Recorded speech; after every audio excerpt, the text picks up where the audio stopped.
إذا تريدون تزرعون الخس بدون ما تدفعون ولا دينار واحد وتحصلون على عدد كبير من شتلات الخس في حديقتكم داخل البيت، عليكم اتباع الخطوات الآتية. لما تروحون للسوق وتشترون خس، اخذوا الجزء السفلي من راس الخس وغرسوه بالأرض. بعد مدة راح يبدأ بالتخضير كما تشاهدون أمامكم.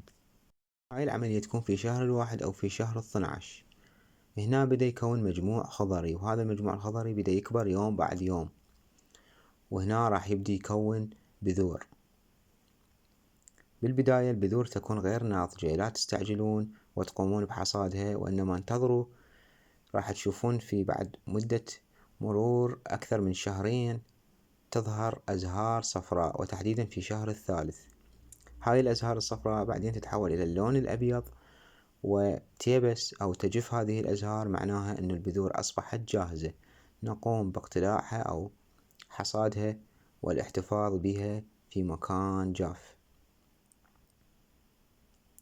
نبدأ بشهر التاسع مع موسم زراعة الخس، التاسع أو العاشر، ونحضر التربة في أرض الحديقة، وكذلك يمكن تحضيرها وزراعتها في سنادين يكون عمقها 50 سنتيم. نحدد أماكن لزراعة البذور بعمق نصف سنتيم، لازم تكون متباعدة مكان عن آخر بمسافة 5 سنتيم أو أكثر. نحط مجموعة بذرات في المكان الواحد، لأن بعض البذور تكون ميتة لا تنبت أو فاسدة. مثل ما تشوفون غطيناها بطبقة خفيفة من التربة ورشيناها بالماء، وبعد 15 يوم أو أسبوعين تبدأ بالإنبات ثم النمو تدريجيا.